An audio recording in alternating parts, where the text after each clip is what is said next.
51장. 주님께서 이렇게 말씀하신다. 이제 내가 바빌론과 렙카마의 주민들을 향하여 파괴하는 바람을 일으킨다.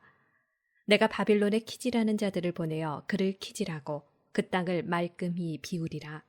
과연 재앙의 날에 그들이 사방에서 바빌론을 공격하리라. 바빌론의 활자비가 시위를 당기지 못하게 하고 갑옷을 입고 일어서지 못하게 하여라. 바빌론의 젊은이들을 불쌍히 여기지 말고 그 군대를 모두 없애버려라. 그들은 칼디아 땅에서 칼에 맞아 쓰러지고 그 거리에서 중상을 입으리라.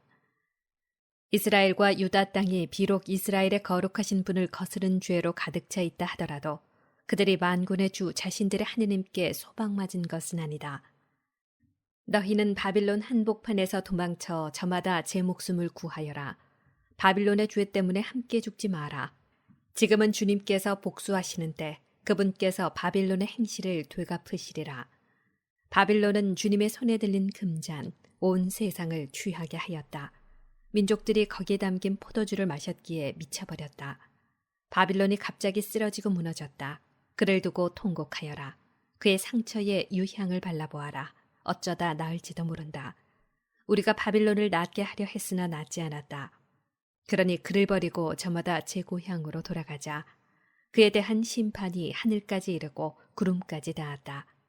주님께서 우리의 구원을 드러내셨으니 어서와 시온에서 주 우리 하느님의 위협을 선포하자. 화살촉을 갈고 방패를 잡아라.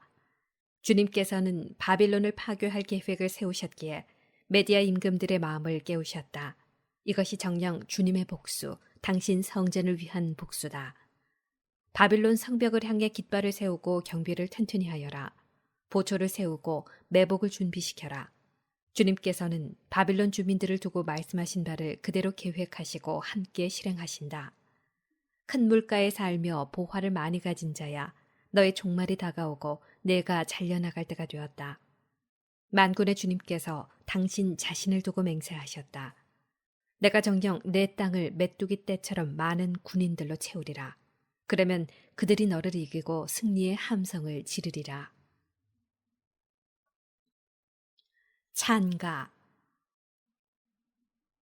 그분께서는 당신 능력으로 땅을 만드시고 당신 지혜로 세상을 세우셨으며 당신 예지로 하늘을 펼쳐놓으셨다. 그분께서 소리를 내시자 하늘의 물이 요동친다. 그분께서는 땅끝에서 안개가 피어오르게 하신다. 비가 내리도록 번개를 만드시고 당신의 곳간에서 바람을 꺼내신다. 사람은 누구나 어리석고 지식이 모자란다. 대장장이는 누구나 우상 탓에 수치를 당한다. 사실 그가 부어 만든 상은 가짜라서 그 안에 숨결이 없다. 그것들은 헛것이요 조롱거리니 그들이 벌을 받을 때에 그것들도 사라지리라. 야곱의 몫은 이런 것들과는 다르다. 그분은 만물을 지으신 분이시고 이스라엘은 그분께서 상속재산으로 삼으신 족속이기 때문이다. 그 이름 만군의 주님이시다. 바빌론에 대한 애가. 너는 나의 망치요 나의 무기다. 나는 너를 통하여 민족들을 부수고 너를 통하여 나라들을 파괴하였다. 나는 너를 통하여 말과 기병을 부수고 너를 통하여 병거와 병거 부대를 부수었다. 나는 너를 통하여 남자와 여자를 부수고 너를 통하여 늙은이와 아이를 부수었으며 너를 통하여 총각과 처녀를 부수었다. 나는 너를 통하여 목자와 그의 양떼를 부수고 너를 통하여 농부와 그의 겨릿소를 부수었으며 너를 통하여 총독과 지방장관들을 부수었다. 그러나 이제는 내가 바빌론과 칼데아의 모든 주민에게 갚으리라.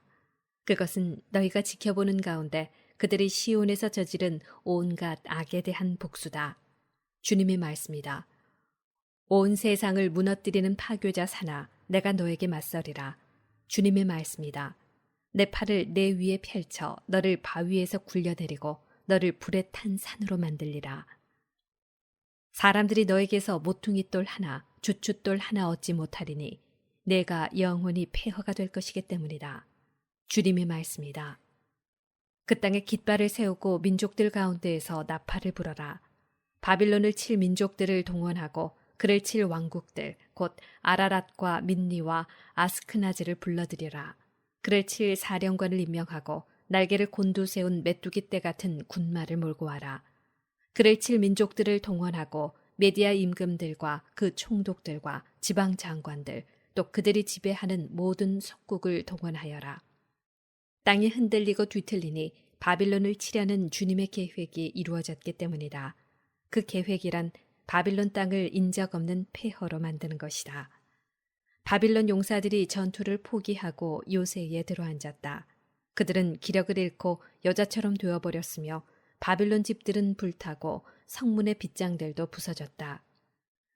한 보발꾼이 다른 보발꾼을 만나 이어달리고 한 전령이 다른 전령을 만나 바빌론 임금에게 그의 도성이 끝에서 끝까지 점령되었다고 보고한다.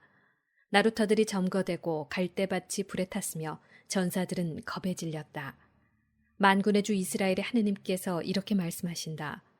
딸 바빌론이 타작마당처럼 짓밟힐 때가 온다. 이제 곧 바빌론의 수확 때가 닥친다.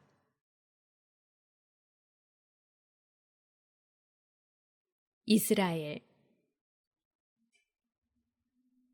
바빌론 임금 네부카드네자르가 나를 잡아먹고 나를 무너뜨렸다. 그는 나를 빈 그릇으로 만들었다. 그가 용처럼 나를 삼켜 나를 진미로 삼아 자기 배를 채우더니 다시 뱉어냈다. 시온 주민들이 이렇게 호소하리라. 내가 당한 폭행과 파괴를 바빌론에게 되갚아 주소서. 예루살렘이 이렇게 호소하리라. 내가 흘린 피를 칼디아 주민들에게 되갚아 주소서. 그러므로 주님께서 이렇게 말씀하신다. 이제 내가 너의 송사를 들어주어 너의 원수를 갚아주리라. 내가 바빌론의 바다를 말리고 그 샘을 말려버리리라. 바빌론은 폐허더미가 되고 승냥이의 소굴이 되리라. 그곳은 인적 없는 곳이 되고 놀람거리와 놀림감이 되리라. 바빌론 그들은 모두 사자들처럼 으르렁대고 새끼 사자들처럼 울부짖으리라. 그들이 더위에 지쳤을 때 내가 술상을 차려 그들이 기절할 때까지 취하게 하리라. 그러면 그들은 영원한 잠에 빠져들어 다시는 깨어나지 못하리라. 주님의 말씀이다. 내가 그들을 어린 양들처럼 순양과 순념소들처럼 도살장으로 끌고 가리라. 어쩌다가 온 세상에 자랑거리던 세상이 점령되고 점거되었는가? 어쩌다가 민족들 가운데에서 바빌론이 놀람거리가 되었는가? 바닷물이 바빌론으로 밀려오자 그곳은 그 요란한 파도에 잠기고 말았다. 그 성읍들은 폐허가 되고 메마른 땅과 사막이 되었다. 그곳은 인간이 살지 않는 땅, 그곳을 지나는 사람은 아무도 없다. 내가 바빌론에서 벨신을 징벌하여 그가 삼킨 것을 입에서 끄집어내리라. 민족들이 이제 더 이상 그에게 몰려들지 않으리라. 바빌론의 성벽도 쓰러진다. 내 백성아, 바빌론에서 나와라. 저마다 주님의 타오르는 분노에서 제 목숨을 구하여라. 너희는 그 땅에서 들려오는 소문에 낙심하거나 두려워하지 마라. 이 해는 이런 소문이, 저 해는 저런 소문이 계속 들려오기 마련이다. 그 땅에는 폭력이 판을 치고 통치자들끼리 서로 싸운다. 그러므로 이제 내가 바빌론의 신상들을 징벌할 날이 온다. 그곳 온 땅이 수치를 당하고 칼 맞은 자들이 모두 그 한가운데에서 쓰러져 죽으리라. 하늘과 땅이 그 안에 있는 모든 것이 바빌론을 두고 기뻐 소리치리라. 북녘에서 그를 쳐부술 자들이 내려오기 때문이다. 주님의 말씀이다. 온 세상에서 살해된 자들이 바빌론 때문에 쓰러졌듯이 이제는 바빌론도 이스라엘에서 살해된 자들 때문에 쓰러져야 한다. 칼을 피한 자들아 서 있지 말고 어서 떠나라. 멀리서라도 주님을 기억하고 예루살렘을 마음속에 떠올려라. 우리는 욕설을 듣고 수치를 당하였습니다. 부끄러움이 우리 얼굴을 가렸습니다. 이방인들이 주님 집의 거룩한 곳들에 쳐들어온 까닭입니다. 그러므로 이제 그날이 온다. 주님의 말씀이다. 그날 내가 바빌론의 신상들을 징벌하리니 그 땅 모든 곳에서 중상을 입은 자들이 신음하리라. 바빌론이 비록 하늘까지 올라간다 하더라도 그 기세를 드높인다 할지라도 내가 파괴자들을 보내어 그를 치리라. 주님의 말씀이다. 바빌론에서 울부짖는 소리가 들리고 칼디아인들의 땅에서 큰 참사가 일어난다. 주님께서 정령 바빌론을 파괴하시고 그곳에서 큰 목소리가 사라지게 하신다. 파괴자들이 밀려드는 모습은 큰 물결 같고 그들의 목소리는 요란하다. 과연 파괴자가 바빌론에 쳐들어오자 그 용사들이 사로잡히고 그들의 활이 부러진다. 주님께서 응보의 하느님이시며 반드시 갚으시기 때문이다. 내가 바빌론의 대신들과 현자들, 총독들과 지방 장관들과 용사들을 취하게 하면 그들은 영원한 잠에 빠져들어 다시는 깨어나지 못할 것이다. 그 이름 만군의 주님이신 임금님의 말씀이다. 만군의 주님께서 이렇게 말씀하신다. 바빌론의 널찍한 성벽도 완전히 허물어지고 그 높은 성문도 불타 없어지리라.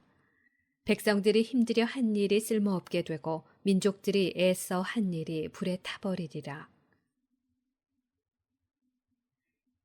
예레미야가 바빌론에 관한 예언을 기록하다.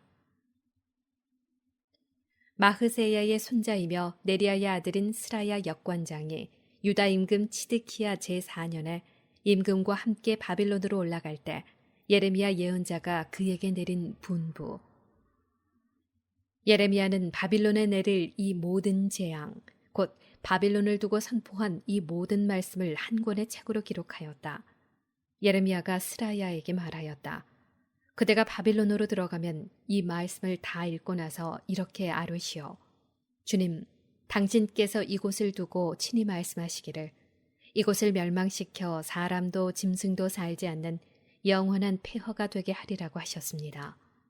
그리고 그대는 이 책을 다 읽고 나서 그것에 돌을 매달아 유프라테스 강 한복판에 던지시오. 그러고 나서 이렇게 말하시오. 바빌론도 내가 그에게 내릴 재앙 탓에 이처럼 가라앉아 다시는 떠오르지 않을 것이다. 그들이 지쳐버릴 것이다.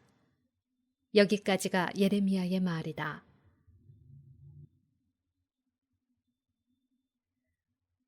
부록. 예루살렘과 유다에 대한 예레미야의 예언이 이루어지다. 52장. 치드키야는 21살의 임금이 되어 예루살렘에서 11해 동안 다스렸다.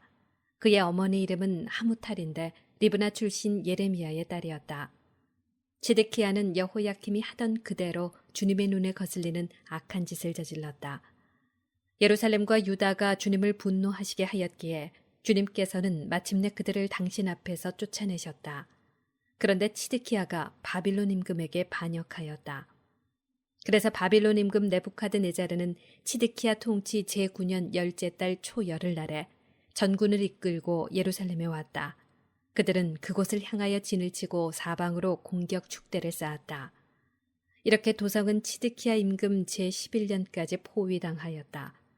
넷째 달 초아흐렛 날 도성의 굶주림이 심해지고 나라 백성에게 양식이 떨어졌다. 드디어 성벽이 뚫렸다. 그러자 군사들이 모두 달아났다. 칼데아인들이 도성을 둘러싸고 있는데도 밤을 틈타서 임금의 정원 곁에 있는 두 성벽 사이 대문을 나가 아라바 쪽으로 갔다. 칼데아인들의 군대가 임금을 뒤쫓아 예리코의 들판에서 치드키야를 따라잡자 그의 모든 군대는 그를 버리고 흩어졌다. 그들이 임금을 사로잡은 다음 하맛 땅 리블라에 있는 바빌론 임금에게 데리고 올라가니 바빌론 임금이 그에게 판결을 내렸다.